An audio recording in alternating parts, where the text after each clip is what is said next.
Tonight, power prices down, but the locals agree it's enough. And Port Augusta revealed as one of the worst areas for a deadly disease.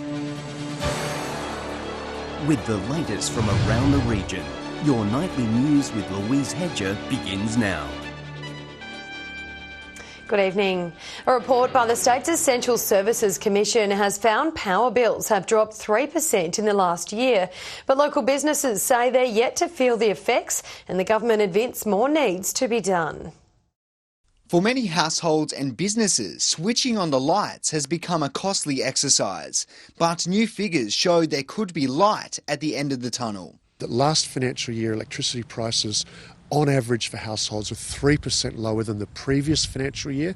The Essential Services Commission releasing a report which outlines an average 62% fall for household power bills, but it's little relief for some. Talk about a few $1,000s a year increase, and then they talk about saving you $60 on a saving.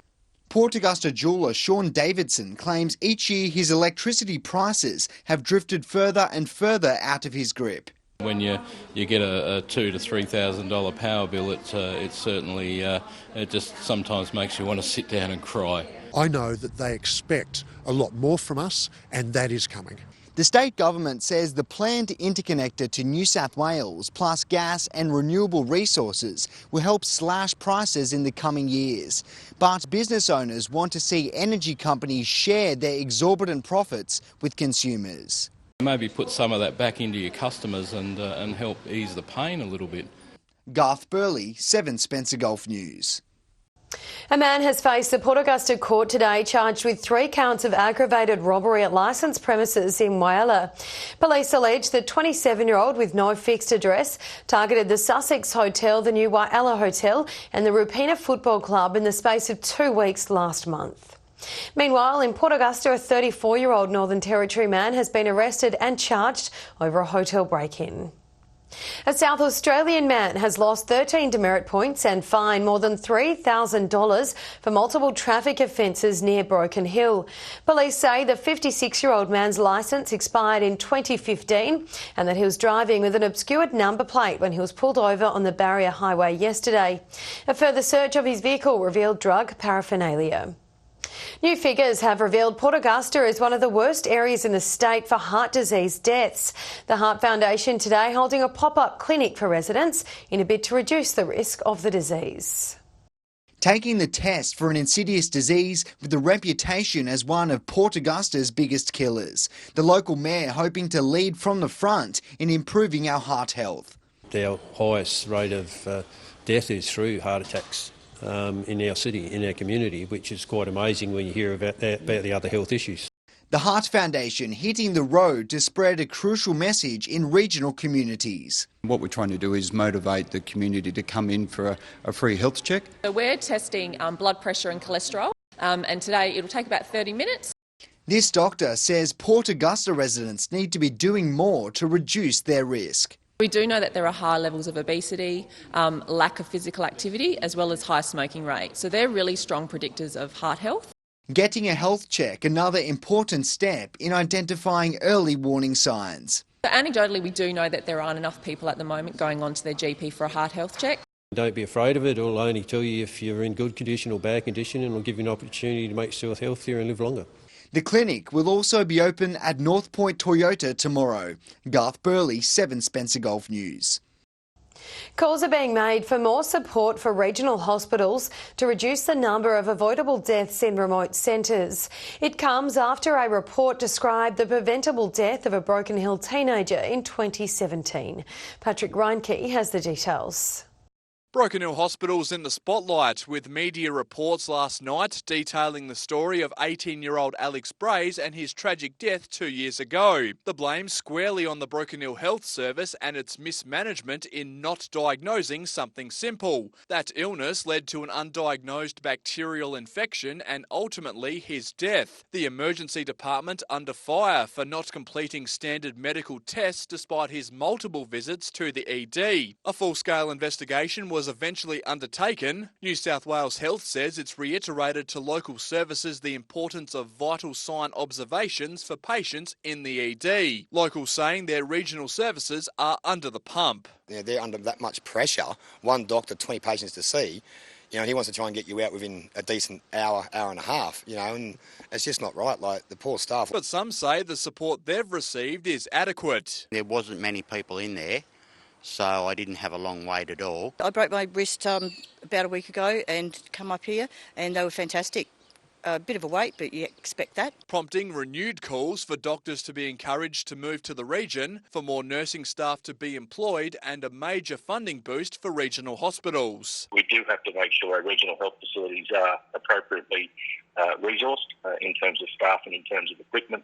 Out in the country, you get that much, different varieties of cases, and you're the one at the hospital that's got to do it. The government says that $3 billion is being invested to address the issues faced in rural and regional health services. The state opposition is now calling for an independent inquiry into regional hospitals. Patrick Reinke, 7 Spencer Gulf News. Today marks World Suicide Prevention Day, and many of our regional communities are taking the opportunity to check on others. Tumby Bay is just one of the many communities commemorating the day, paying tribute to those lost to suicide. A sea of roses to pay tribute to the lives lost by suicide. Tumby Bay joining communities around the world for Suicide Prevention Day. It's a day that we really want to raise the awareness about the importance of working together as a community to prevent suicide. A dozen locals throwing a rose into the ocean, helping raise awareness on a growing issue. Last year alone, more than 3,000 people in Australia took their own life. People having thoughts of suicide in Australia probably numbers more than 1 million every year, which is quite significant. The unique challenges of isolation and drought in regional and rural communities are some of the major risk factors for suicide, according to Suicide Prevention Australia. Regional communities tend to be much more closely knit, and so one death by suicide has a further reaching effect than a death in a city. Indigenous and Torres Strait Islanders nearly doubling the suicide rate of non-Indigenous people. We seem to put a lot of emphasis on reducing our road toll. We need to get that same emphasis on reducing suicides. Lincoln Alive inviting the community to join them for a barbecue here on the Port Lincoln foreshore tonight, encouraging everyone to come along and have a chat. Please reach out for help. There is help available and you only need to ask. If you or someone you know is struggling, contact Lifeline on 13 11 14. Nathan Rector, 7 Spencer Gulf News. Still to come tonight, hundreds turn out for a Probus Club rally in Port Lincoln, and young creatives travel from across Australia for a writers' conference in the Spencer Gulf.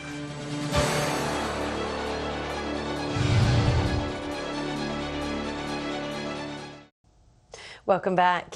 Paralympian Kieran Modra has returned to his hometown of Port Lincoln today to speak at the annual Probus Club rally. The local hero talking about his success and battle with visual impairment. A local hero returns to his hometown, his gold medals in hand. 8-time Paralympic champion Kieran Modra speaking at today's Probus rally. It's just been fantastic to be able to reconnect with the grassroots and get that sort of country feel again, which I miss so much. Born and bred in Port Lincoln, Kieran has gone on to break world records in tandem cycling and swimming, all while he battles with less than 8% of his eyesight. You sort of get this sense of pride knowing that you've gone where no one else has gone before in that particular race. And it's remarkable, and I just keep hunting for that. I just want to go faster and see where can I go, what can I do. Today, more than 200 Probus members from as far as Port Augusta and Corn travelled for their annual meeting. Kieran's story serving as motivation for our older generation. It just goes to show that this, it's just inspirational of what we were heard today. People can keep going, and they can. The club helping keep members active and social within the community. Well, the importance is to just keep in touch with everybody, have a celebration of our retiring years and how we are enjoying life. Nathan Rector, 7 Spencer Gulf News. Pig farmers across the Spencer Gulf region are being urged to assess their biosecurity procedures following a pandemic of African swine fever in China's pork market. State leaders were called to an emergency summit in Canberra last Friday to discuss the disease, which has prompted China to cull an estimated 100 million pigs. Farmers are very concerned because it is a disease that does result in very high mortality rates to pigs. Pork SA is urging people who've travelled to affected regions to avoid contact with the local industry. The South Australian Government is urging fishers to watch out for an invasive crab species. The Asian paddle crab has been spotted in Outer Harbour, posing a threat to the local seafood industries. The species is infamous for its aggressive behaviour and possesses a serious risk of disease to the Spencer Gulf's prawns, blue swimmer crabs and lobster populations. Any sightings must be reported to Fishwatch. The Whyalla City Council has held a public forum to discuss proposed airport upgrades. The meeting held in a bid to seek the community's opinion, with the local MP rallying against the plans. The proposed airport upgrades in Whyalla are a hot topic, prompting divided opinions on the project. Expanding the airport is not going to increase our visitors to Whyalla. What increases people coming to Whyalla is the state of the economy. A public forum held last night to gauge the community's response. For the development and upgrade of the Whyalla Airport terminal and runway. The council agreeing with the local MP that the government should provide the funds for the security changes, but they say it's also an opportunity for expansion. So there will be a capital build required. Now, it would be remiss of council, if we are having to do that work, to not look at an opportunity. But the local MP says the extra expansions are not viable. They're saying $9 million. This is at a time when the cost blowout in relation to the fishing jetty has gone from $2.3 million to close to $8 million. Rex Airlines have said in a statement that they'll be making a submission to council by next Monday. They've previously raised their concerns regarding the cost implications on the proposed upgrades. Upon passengers and upon the airlines. So we need to step back and have a serious look at that. Shari Hams, 7 Spencer Gulf News. Construction is currently underway for a new sea rescue base at Wallaroo, aiming to help authorities quicken their response times for maritime emergencies. The Copper Coast flotilla expected to be finished by Christmas. A bright future on the horizon for Sea Rescue Copper Coast. The group is set to sail from its new base, which is currently under construction on Wallaroo's Esplanade. The project worth $700,000.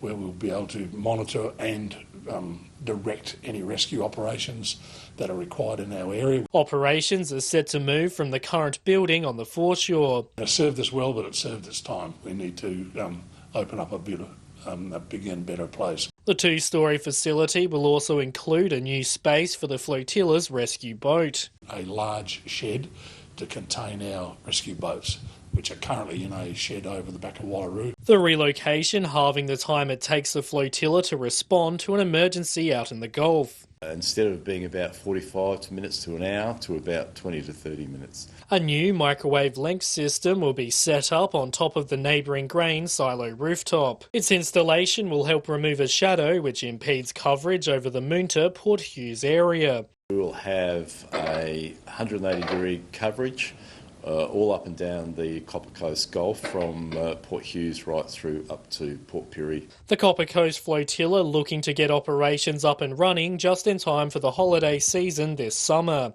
During our busy season, we'll be able to operate from our new facility. That's something we're really looking forward to. Dominic Beaton, 7 Spencer Gulf News.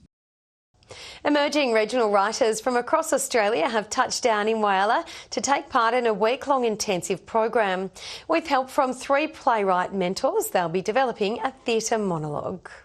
An opportunity of a lifetime for these emerging writers. Writing plays is being hosted in the Spencer Gulf regions for the first time. Flown in 14 young riders aged 18 to 26 from right across the country to spend a week with 3 incredible mentors working on creating new works of writing.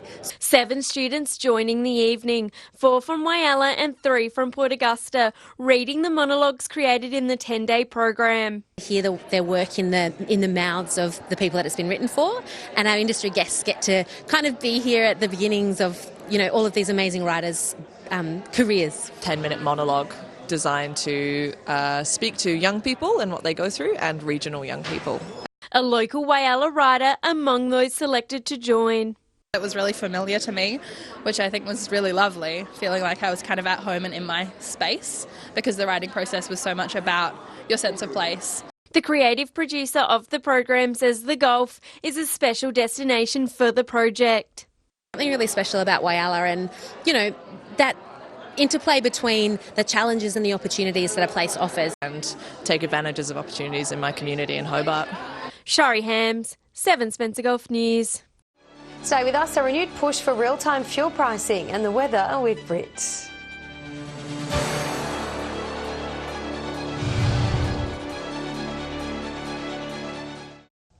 Hello again.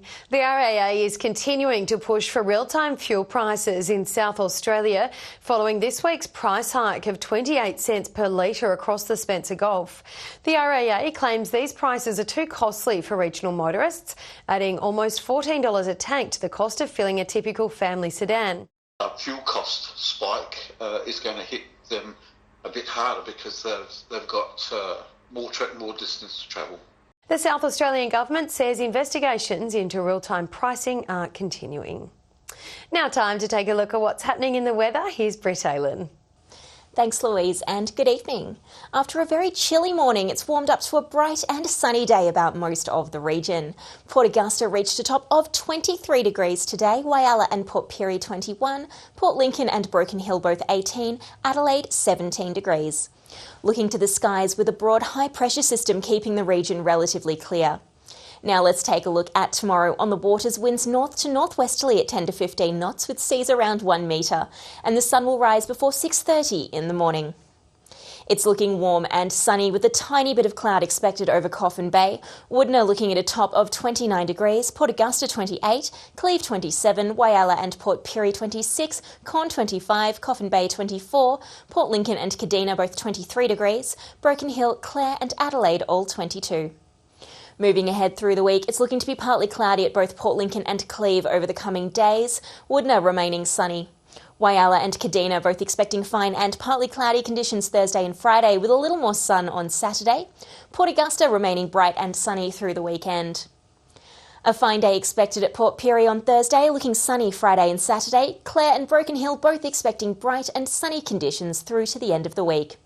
And Louise, that brings us to the end of this sunny forecast. It's back to you. All right, thank you for that, Britt. And that's your local news this Tuesday evening. Thanks for joining us today. We'll have updates later, but until then, enjoy your evening. Good night.